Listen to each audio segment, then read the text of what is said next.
Hello, everybody, and welcome to Sake Revolution. This is America's first sake podcast, and I'm your host, John Puma from the Sake Notes. You may also know me as the administrator over at the internet, Sake Discord, and Reddit's r/sake community. Stop by and join us sometime. Also, the guy on the show, not a sake samurai. And I am your host, Timothy Sullivan. I am a sake samurai. I am also a sake educator, as well as the founder of the Urban Sake website. And every week, John and I will be tasting and chatting about all things sake and doing our best to make it fun and easy to understand. So, Tim, I think it is time for us to go on another one of our virtual trips abroad. Get your scuba gear, because we're doing another deep dive. Scuba gear? Your sake scuba gear. Have you scuba before? I've snorkeled. Does that count? No. Okay. All right. So, but great. Wonderful. We are going to explore a prefecture that is super duper famous for sake. And I've been able to go there once. I don't think you've ever been to this place, right? It is true. I have not. I took a train through it once. Okay. But I've never stopped. We are talking about Fukushima. Now, Fukushima is very well known, and it is the third largest prefecture in Japan. So it's pretty darn big landmass-wise, for sure. And what about sake production-wise? Where do they fit in?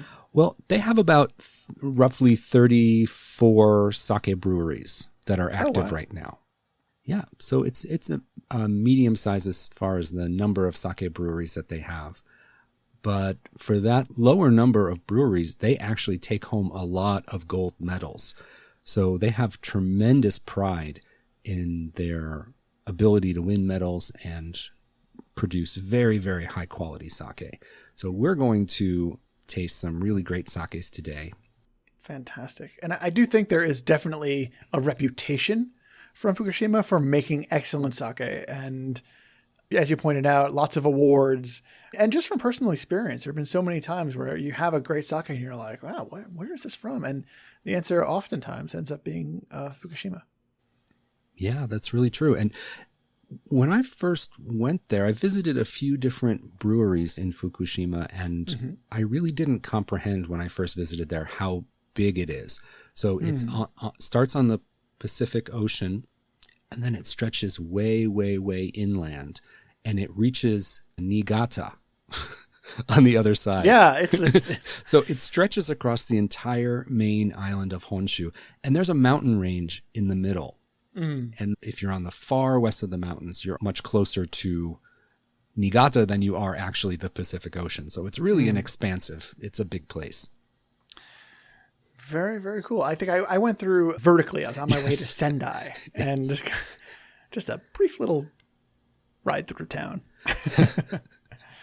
So I'm excited to get into the weeds here. I also like that you've been there. Yes. So what brought you over there? Were you visiting breweries? Yes, I was visiting breweries.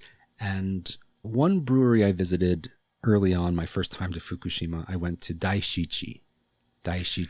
That's translated as Big Seven in English. Is that? I guess that makes sense. You're familiar Big with Seven. Daishichi Sake Brewery. Yeah, I am very familiar. They make excellent sake, and they're one of very few breweries, and correct me if I'm wrong, that exclusively produces Kimoto method sake. Is that right? That is 100% right. They are making exclusively and only Kimoto sake. To remind our listeners about Kimoto is you can kind of consider it the original fermentation starter method, and it is the most labor intensive. And they're keeping that tradition alive. But we're not going to be tasting sake from Daishichi tonight. But we don't have Daishichi. But they're awesome. Please check them out. They are great, and you should totally try them if you have the opportunity.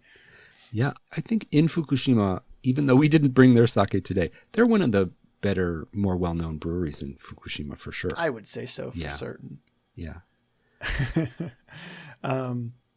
So who else did you visit while you were over there? Well, the other brewery that I visited is the sake that I brought today. And this is a sake from Yume Gokuro Sake Brewery. Yume Gokuro Sake Brewery. Now, the name Yume Gokuro may not be that familiar to a lot of Westerners, but the sake brand itself might be. Yes. So and what is that? The brand name here is Naraman.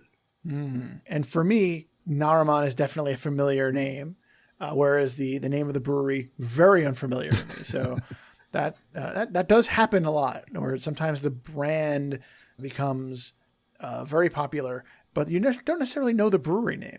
It's a little strange, isn't it? It's like it is. Some breweries like Daishichi, it's like they only have one brand and their brand is the same as the brewery name. But other sake breweries have maybe a family name as the brewery name, but then they make 7 or 8 different brands of sake. So might it's interesting. You might not know the name of the brewery, but you might know the brand name very well. Early on in my sake tasting career, I had a lot of situations where I thought I knew the brand name and it was the brewery name. And then you go and you tell people, oh, they have this brewery, and you tell them the name of it. And people look at you like, that's not the name for brewery, sir. That is the name of brand. Oh, then you had egg on your face. I did. These things happen. These things, sometimes they happen. You just have to apologize and move on. Well, John, I know you've been studying Japanese language recently. I have been trying. It's not easy. It's not easy. Studying Japanese it's a series of egg on your face situations, I think. Like I can think of so many times I just embarrassed myself by saying the wrong thing or the impolite thing or confusing people. It's not easy. So my hat's off to you for learning. We're trying. The wife and I are both taking classes together, and it's been quite an adventure. Yeah. Well, if you are into sake, it's a wonderful way to deepen your hobby. I know lots of people who are into wine who take a French class or take a German class. I think that's something that's going to be useful, especially considering that we frequently go to Japan. And I think that makes sense if you're going to go to Japan a lot. I think it makes sense for me to learn a little bit more Japanese. There's always room for improvement. I'm not going to say that when we're going to classes, we don't necessarily look at things through the filter of, this part's not going to be useful to me in a bar. I don't know. Can I use this in a restaurant? Okay, exactly. But we're trying. Yeah. Yeah. So I mentioned the brewery that I'm featuring today. John, I'm curious, what brand or brewery did you bring from Fukushima today? Well, I also have a sake from a brand that does not match the name of the brewery. And in my case, the name of the brand is Tenmei. And the name of the brewery is Akebono Shuzo. Of course, as mentioned, this is also in Fukushima. As mentioned, since I've never been to Fukushima, I have never visited this brewery. But I did get to meet the brewery owner here in New York once. And he was a very, very enthusiastic gentleman who was very happy to pour his sake for us. And we had some very nice things to say about it, which is one of the reasons I was very excited to be tasting it today. Yeah, I know that brand, but I don't remember the last time I tasted it. So I wish we were not socially distanced. I wish we were in person so I could have a sip of yours and refresh. Someday. Yes, someday.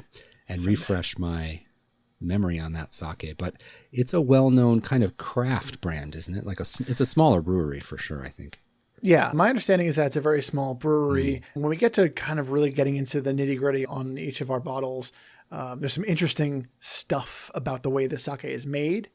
And we'll get into that a little bit later on. But I want to know a little bit more about Fukushima, the place, before we start talking about Fukushima, the sake, some more. I realize it's very off-brand for me. I can tell you a little bit about my visits to Fukushima and some of the food experiences I had there. When I visited Yume Gokuro Sake Brewery, and they're located in an area of Fukushima called Kitakata. Kitakata City. And there is a very famous ramen that comes from Kitakata. So they have Kitakata ramen. And it's a broth that combines soy sauce, tonkatsu, and sardines. And it's very rich and umami laden, and lots of chashu on top.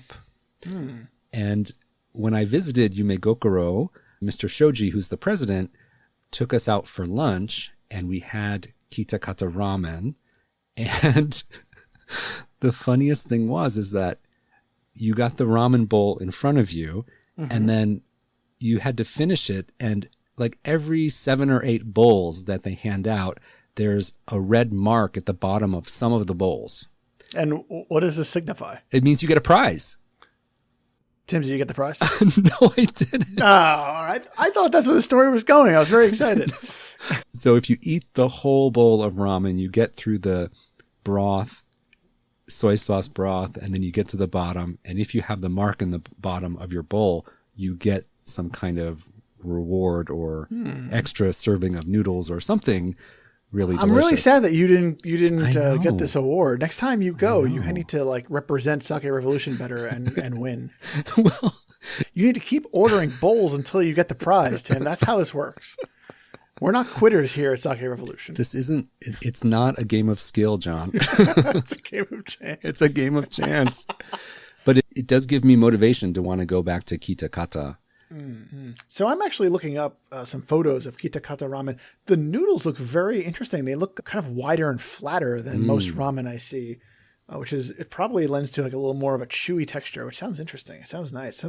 This looks like something I would want to try, although I'm not going to lie to you. Kind of a little worried about how much fish is going to come through on the sardines. How much fish came through on the sardines, Tim? It's like one of those things that it's like putting anchovies in tomato sauce. It's like, it's in there, but you never taste it.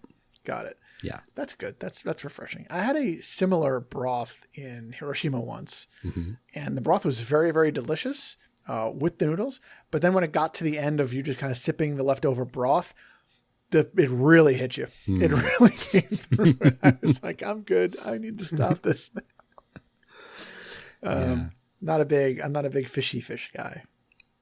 But whatever.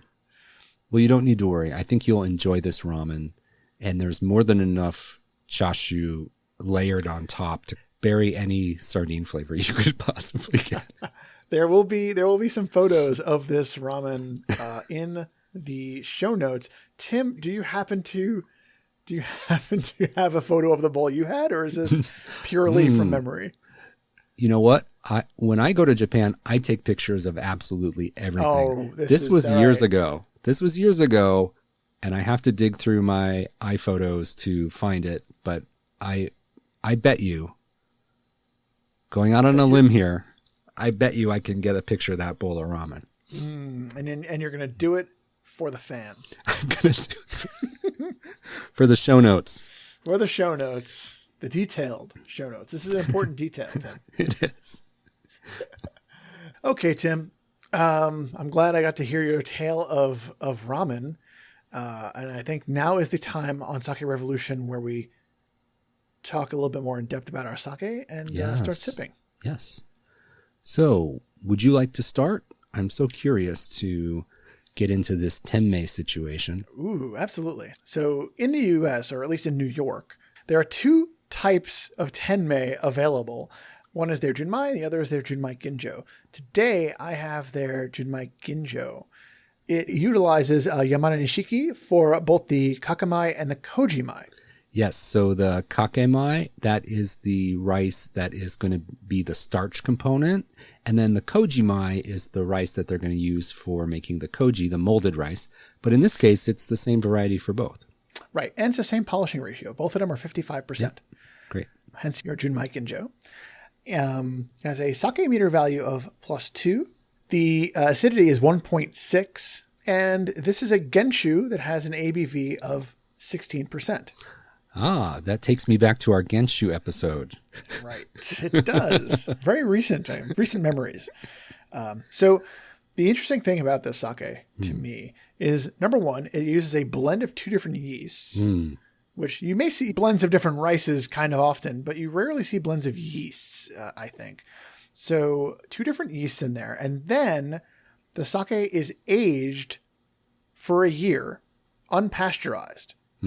at freezing temperatures. Mm. After a year, they flash pasteurize it, Mm-hmm. and then it is sold. Yeah. So that is unusual. I think that's a little interesting, a little different than your run-of-the-mill sake to have it age for a full year before they pasteurize it. Yeah, the normal flow would be to press the sake, pasteurize it right away, then age it at a cool temperature for about 6 months, and then pasteurize it again, and then bottle it. So they're aging at a freezing temperature for a year unpasteurized. So that's very unusual. It probably lends some fresh richness and a brightness to the sake. So I'm super curious when you taste it what you're going to think about that. But that's really unique. Yeah. Why don't you give us a rundown of what you have, and then we'll start the tasting. Sure. So I am tasting Naraman Junmai Daiginjo. This is a super premium sake. Again, it's from Yume Gokuro Sake Brewery. The alcohol, the label says, I've never seen this before. The label says 15 to 18% alcohol. Tim, I have questions. That's broad. That's a big range. Very broad. That's a big range. You could average those and get in there in the middle there somewhere. But normally it says, John, right, 15 to 16% or 16 to 7. Like I've never seen that big of a swing. 15 to 18% alcohol. What does that mean? Well, we'll have to taste it and see how full the alcohol tastes. The rice milling rate for this is 48% remaining. The sake meter value is a very, very light +3. So should be very neutral, not too sweet, not too dry. And the acidity for mine is also 1.6. Yeah. I think I would have tried this when I was there, but I'm super excited to get this open and try it again. But I think we should start with your brewery. All right. Will do. By the way, the bottle does have a nice little sash on the neck that explains that this is a 1 year aged hire, so 1 year aged pasteurized, I guess. And let's get her opened up.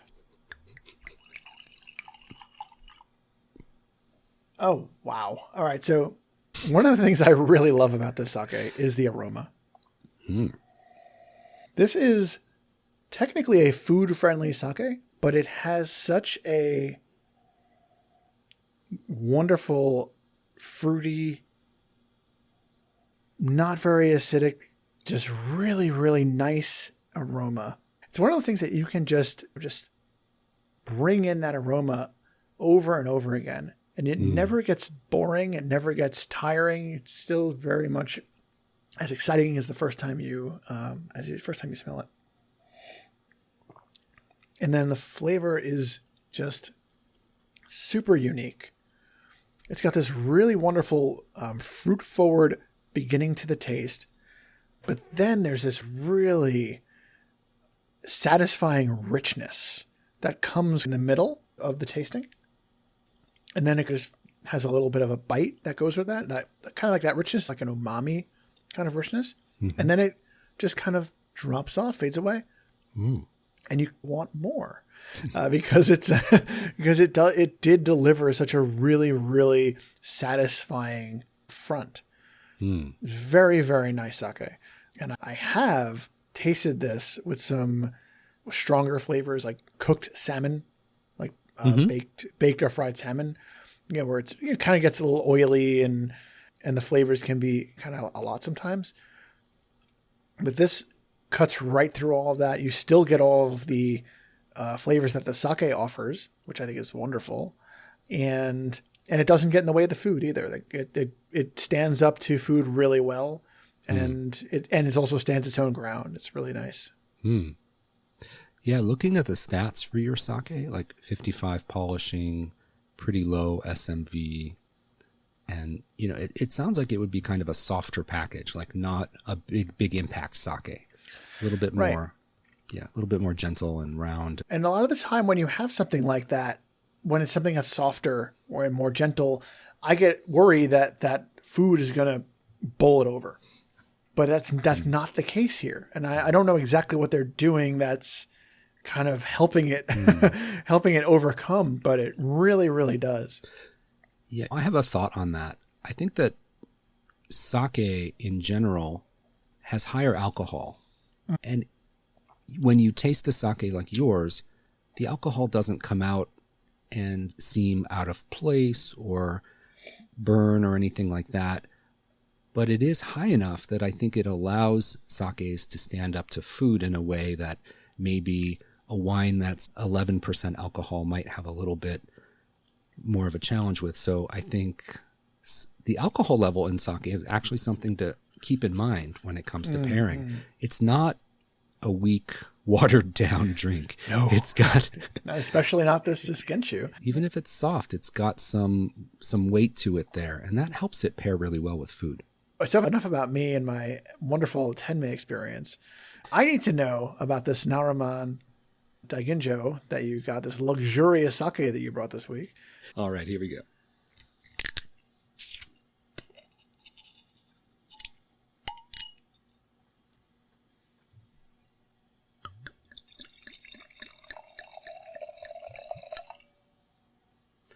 All right, so this is a Junmai Daiginjo. Let's see here. Ooh, it smells fresh and it smells grassy. It smells like a meadow. Ooh. Oh, I like that. Normally you're thinking about, oh, it's going to smell like, it's a Junmai Daiginjo. It's going to smell like pineapple and tropical fruits. No. It smells a little grassy and like wildflower meadow-y. Really, oh my gosh, it's lovely. Well, I would hope so, being somewhere between 16 and 18% alcohol. Okay, we do have to laugh about that. I'm going to get as much mileage out of that as I can. 15 to 18% alcohol. Okay, so very lovely meadow, grassy aroma. There's a little hint of something fruity there, of course, but it's a really, really nice aroma. Let's give it a taste.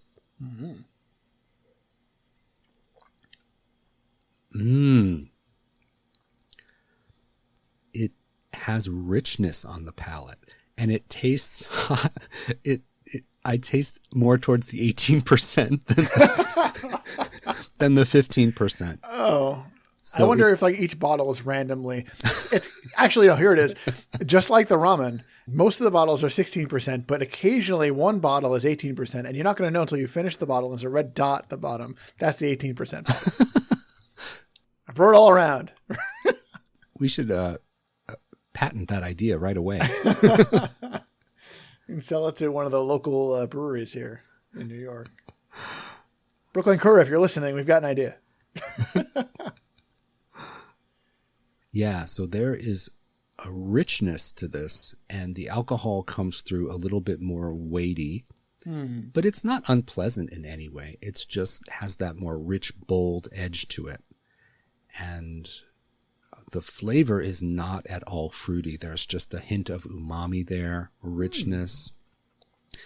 And I don't know what the aging situation on this sake is, but I wouldn't be surprised if maybe they aged it a little bit longer than usual, just because it has that depth of flavor that really comes out when you do age a sake. The finish is pretty crisp and dry. It doesn't linger for a long time, so it's got a very rich coating palate and then a dry finish. And the alcohol feels a little bit higher. So it's got a whole combination of things going on. And all this wrapped up with a 48% rice milling rate. So that lends itself to the smooth character. So when that milling rate gets lower and lower, in my mind, that really translates to a textural element. You can get the silky smooth textures in the sake as that rice milling rate goes down, down, down. So really, really lovely sake. But I have to be honest, this is something that I would sip on over time.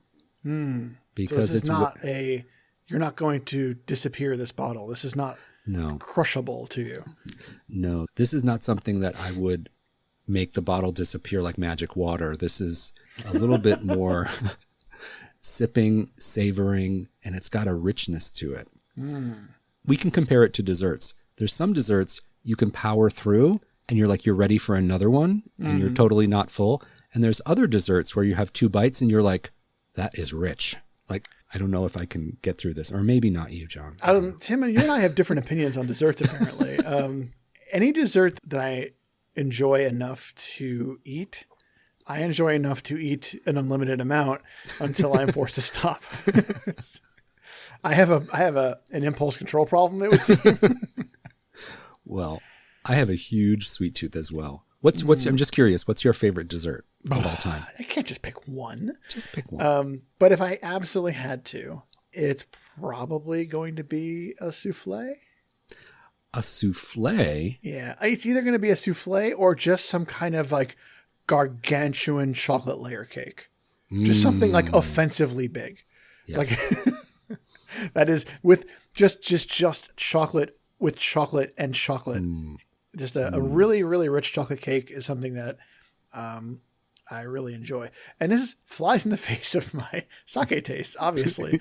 But, dessert's a different animal, Tim. It's a completely different game. Yeah. Well, we can get to dessert revolution later, but do you like those cakes that are like the lava cakes that are like flourless and those super dense ones? Or do you like, Sure. Or do you like devil's food cake with lots of buttercream, like that kind of thing? Like Also, a birthday. sure, yes. Yeah. All of the above. Yes. I mean, if I do I have to choose? Is this what's happening? I don't want to choose. I want to have both. I absolutely love both of those things. They're wonderful. Yes. I'm going to throw my hat in the ring for chocolate pudding. That is my favorite dessert.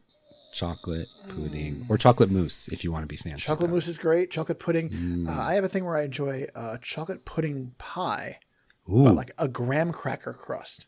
Yes. So think of just having like chocolate pudding on a graham cracker. Yes. That's really what I want. Yes. All right. This show's about sake? Yes. Have you heard that?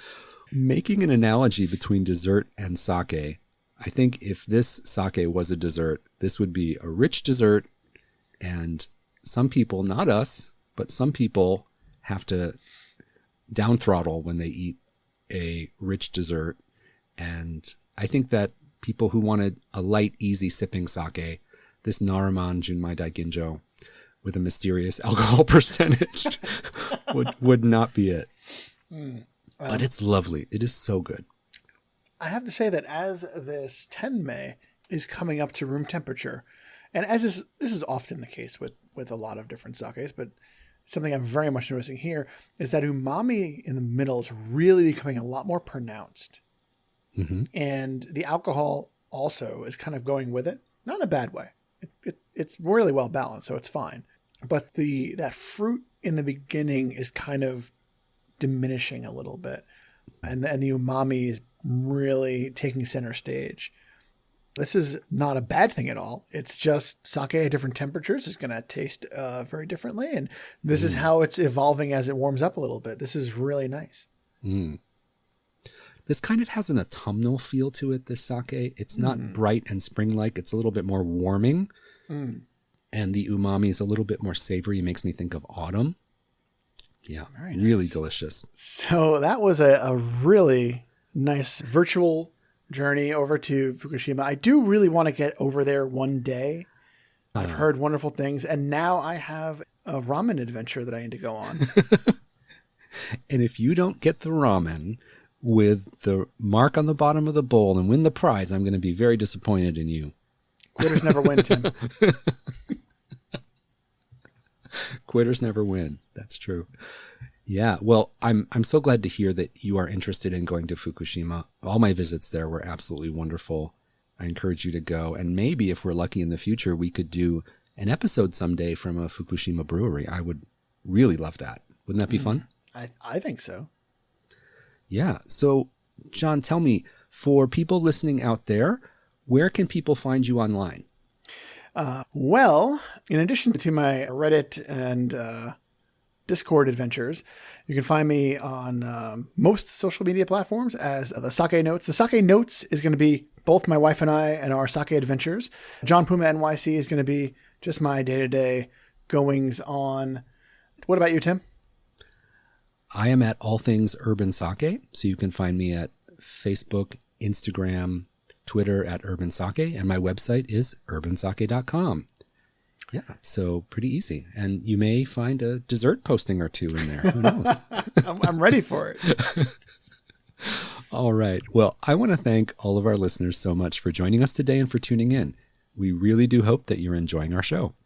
If you would like to show your support for Sake Revolution, there's one way you could really help us out.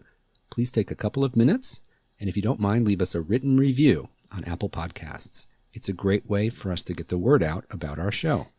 And another great way to get the word out about our show is by telling your friends and coworkers and getting them to subscribe. And then you should also subscribe, but we know you already do. This way, the podcast will show up on your device of choice every single week. And to learn more about any of the topics or any of the sakes we tasted in today's episode, or any of the desserts we talked about, you can talk about. And as always, you want to see photos of Tim's ramen. Or my chocolate pudding. Or his chocolate pudding. Be sure to visit our website, sakerevolution.com, and there you can check out all the show notes. And finally, if you have a sake question that you need answered, you have dessert suggestions that we need to hear, reach out to us. The email address, as always, is feedback@sakerevolution.com. Until next time, please remember to keep drinking sake and kampai.